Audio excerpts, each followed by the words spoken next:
Assalamualaikum bosku. Ini kita sedang posisi di Hotel Green Red Syariah Jombang bosku.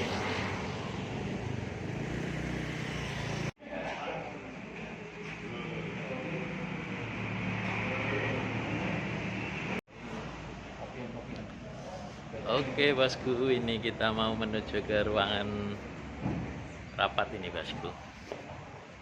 Lokasi di Green Red Syariah Jombang.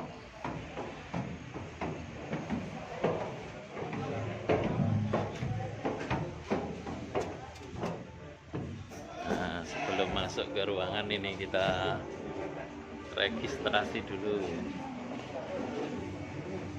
Wah, sudah disiapkan ini bosku. Ngopi. Burung ngopi ya. Mencipi.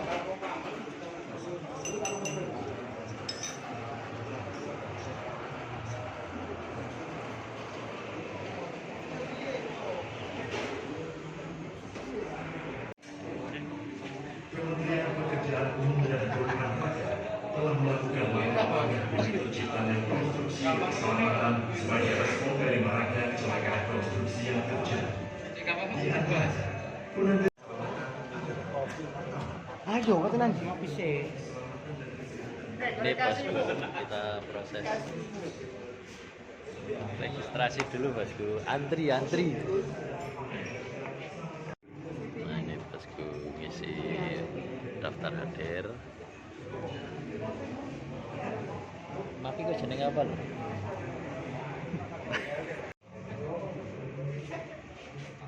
Apa mas pendamping apa? Iya. Nggih, apa cek bisa mlebu.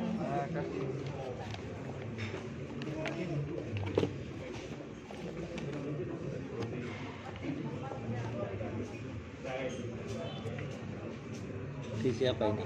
CV apa pendamping? Pendamping. Pendamping kecamatan.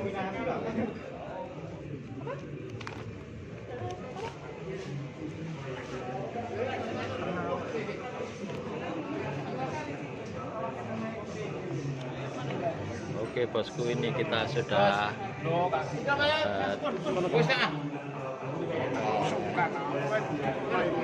makan tilur.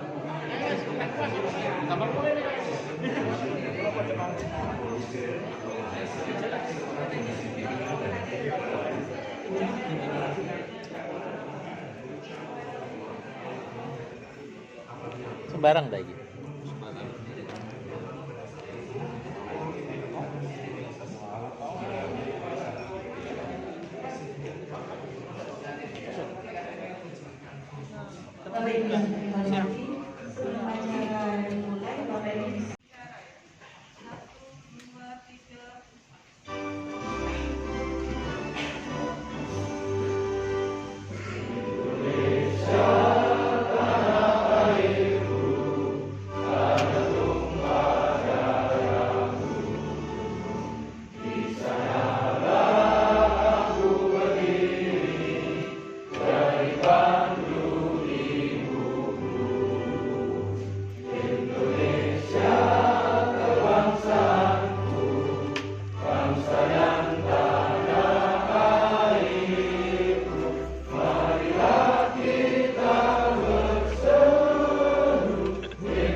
dan teknik serta penerapan tata perizinan padamu. Yang terhormat Kepala Dinas Pekerjaan Umum dan Nasional Kabupaten Jombang, yang kami hormati Bapak narasumber dan yang kami hormati pada bangunan. Ya Allah, Ya Rahman, dengan segala kerendahan, ketulusan dan keikhlasan hati, kami menundukkan kepala, mengangkatkan tangan, berdoa memohon kepada-Mu ya Allah. Semoga rangkaian kegiatan bimbingan teknis, mechanical, electrical, plumbing, serta penerapan alat yang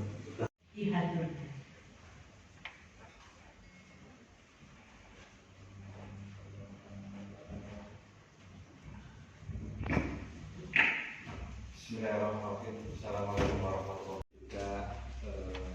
Juga style monggo yang ketiga sekarang duduk di depan. Monggo mas. Dan ibu monggo. Kita siapin dulu. Oke. Serta bimbingan teknis yang saya cintai. Itu saja. Artinya dari segi arsitek masih belum memikirkan. Yang dipikirkan hanya struktur.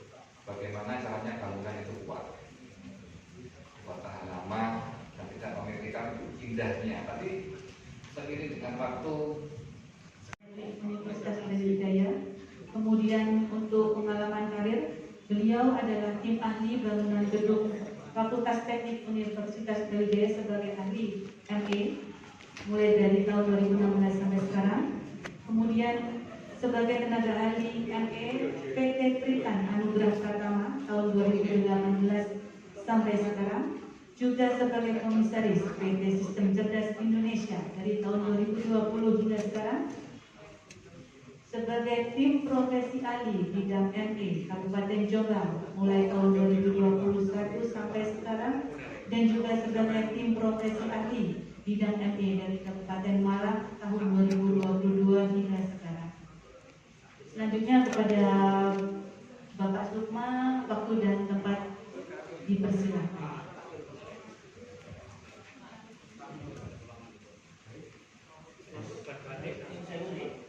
Bapak dan Ibu, Assalamualaikum warahmatullahi wabarakatuh.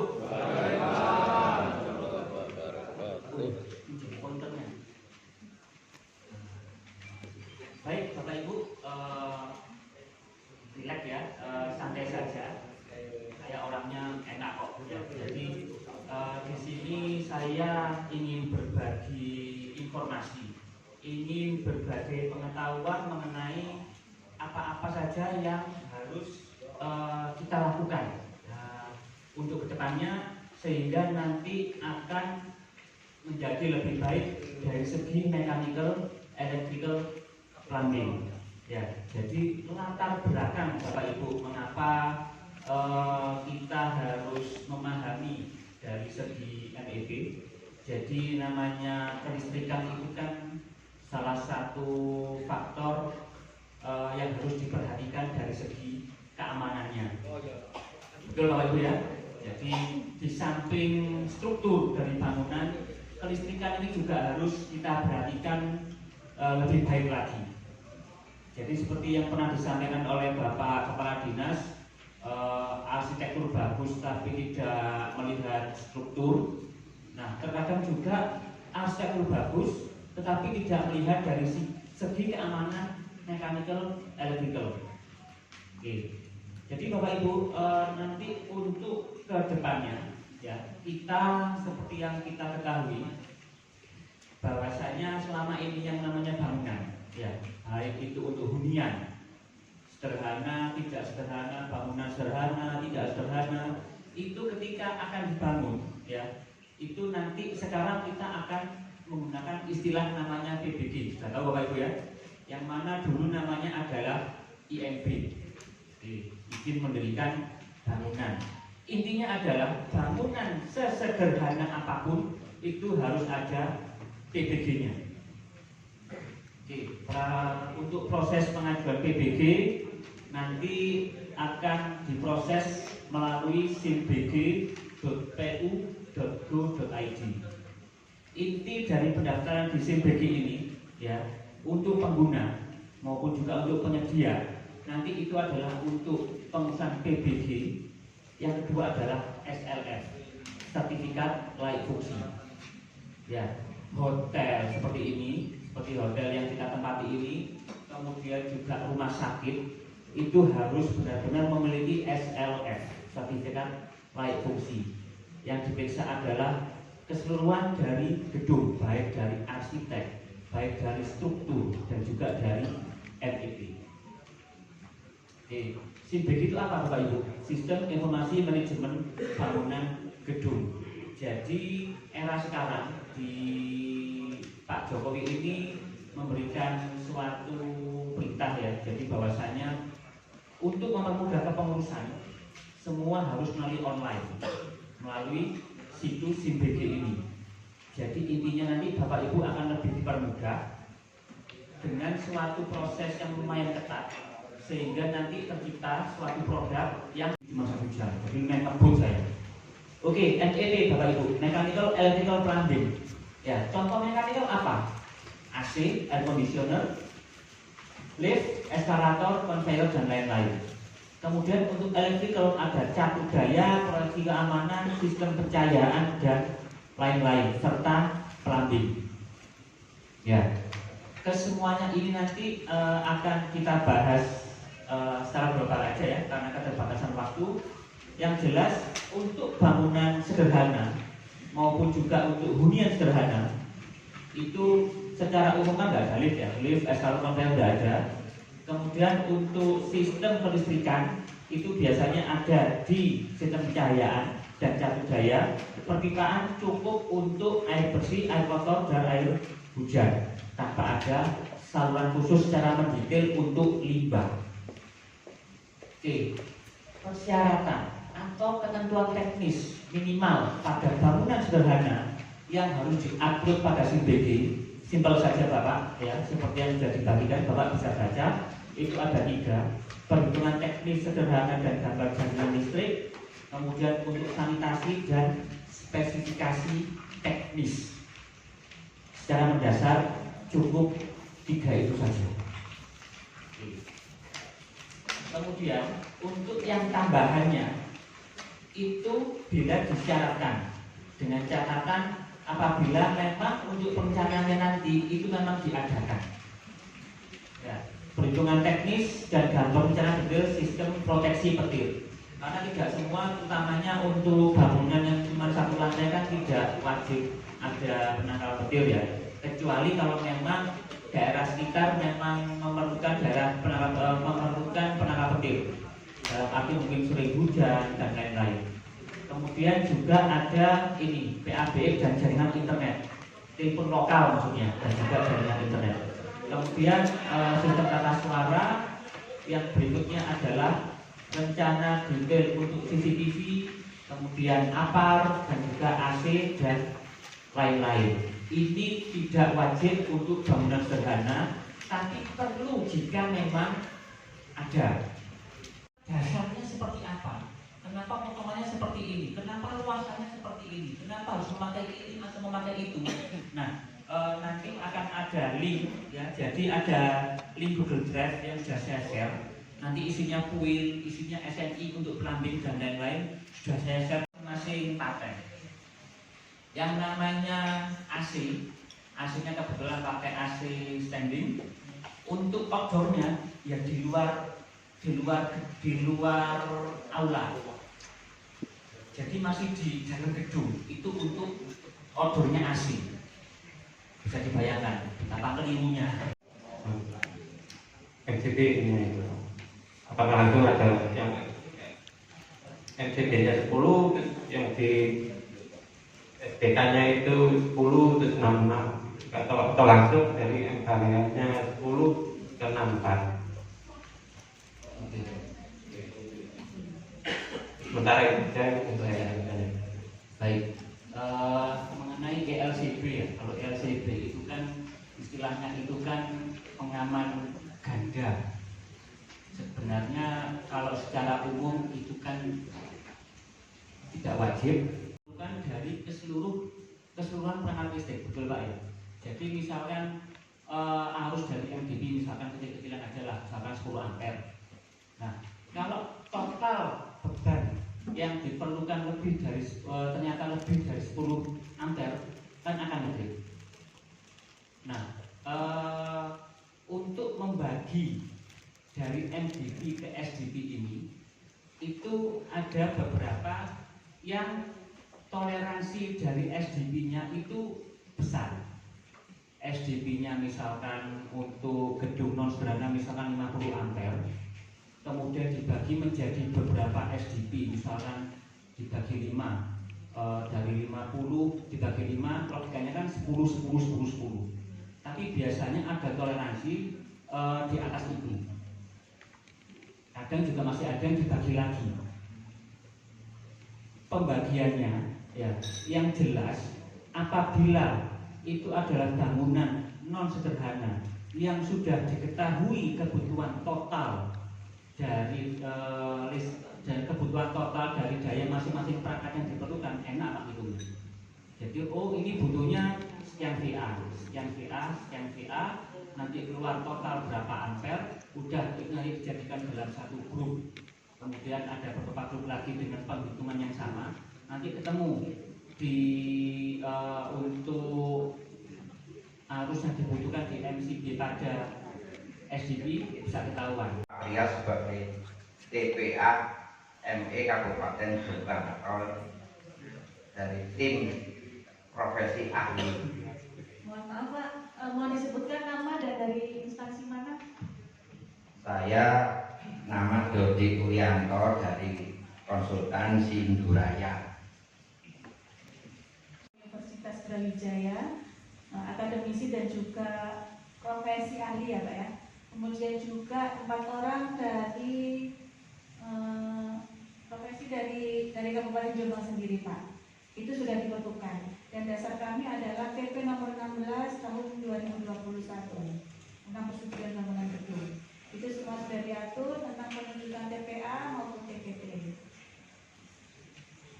Ya, itu tadi ada link, jadi sudah saya jelaskan juga, ada penjelasan juga ukuran kabel yang sesuai. Jadi kalau daya sekian berapa, itu sudah ada juga. Kemudian kalau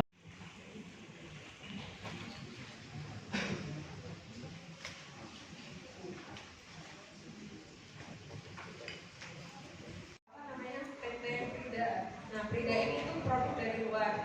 Sebelum adanya Banjaringan, Prida juga sudah ada dan mereka menggunakan sistem yaitu fabrikator kayu. Itu sudah ada pada tahun 1993.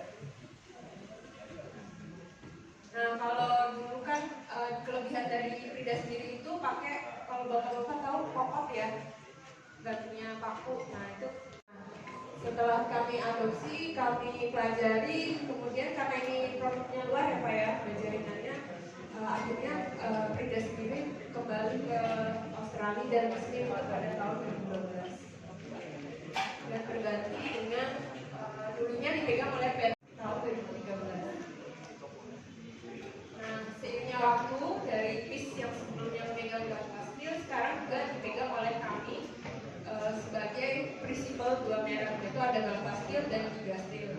Untuk Giga Steel sendiri itu pemasarannya itu memang sudah ada di beberapa wilayah di Indonesia, dari yang timur sampai yang barat juga sudah ada. Dan di Jawa Timur sendiri juga kami memperkenalkan yaitu dengan Giga Steel. Kalau misalnya bapak-bapak butuh Banjaringan pemasangan itu bisa sama kami. Tentu mereka tuh tahu yang namanya terminologi pemasangan Banjaringan itu sendiri, dan belum tentu mereka tuh ada garansinya, perhitungannya bagaimana, itu juga mereka tukang pasang biasanya sangat berani gitu ya, jadi mereka tetap coba untuk pasang. Nah kapan sih kemunculan Banjaringan itu sendiri? Apakah perlakuannya itu memang pakainya memang cuma bahan doang? Terus apakah cuma bahan plus ongkos aja atau sistemnya, itu sistem dari Prida itu sendiri. Nah karena Prida ini dari produk luar, kami hanya mengambil sistemnya saja. Untuk produknya kami langsung dari lokal sendiri. Oke lanjut Pak. Nah seperti apa sih sistem atau tahapan di rangka Banjaringan yang sebenarnya atau yang seharusnya ada gitu kan? Ini ada 6 tahapan. Prosesnya itu kita punya di Provinsi sendiri itu ketinggian 75 sama 95. Nah untuk ketebalannya ini di pasaran kan biasanya 0,75, malah kalau tentang bahan itu yang beli batangan malah justru mereka itu oplosan gitu, bisa di bawah dari 0,75. Kalau kami sendiri itu sudah lebih dari itu, malah sekarang lapis anti karat ini menyesuaikan dengan koalisi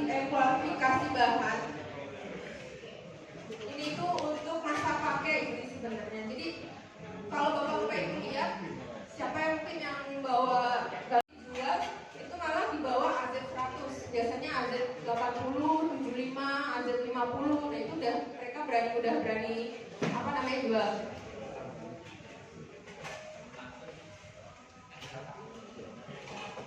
Nggak tahu nih hitungannya pakai apa gitu kan. Nah kalau dari kami itu memang ada softwarenya sendiri. Itu mengikuti juga perhitungannya mengikuti pembebanan yang berlaku ya, sesuai dengan kaidah-kaidahnya kayak ikatan anginnya berapa, terus pembebanannya berapa, sehingga bangunan itu tuh apa ya namanya bisa dipertanggungjawabkan gitu kalau terjadi apa-apa.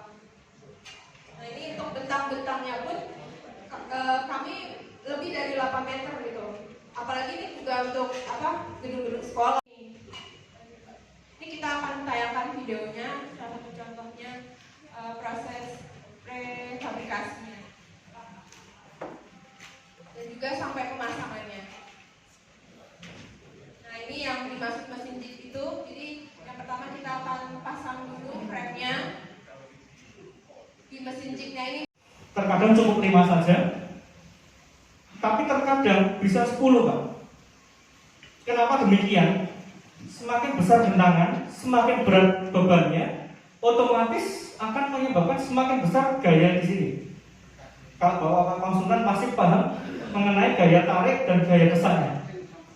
Jadi tumpuan besarnya di sini berapa, gayanya di sini berapa, itu yang nanti dibagi dengan kekuatan jadi skrunya 1.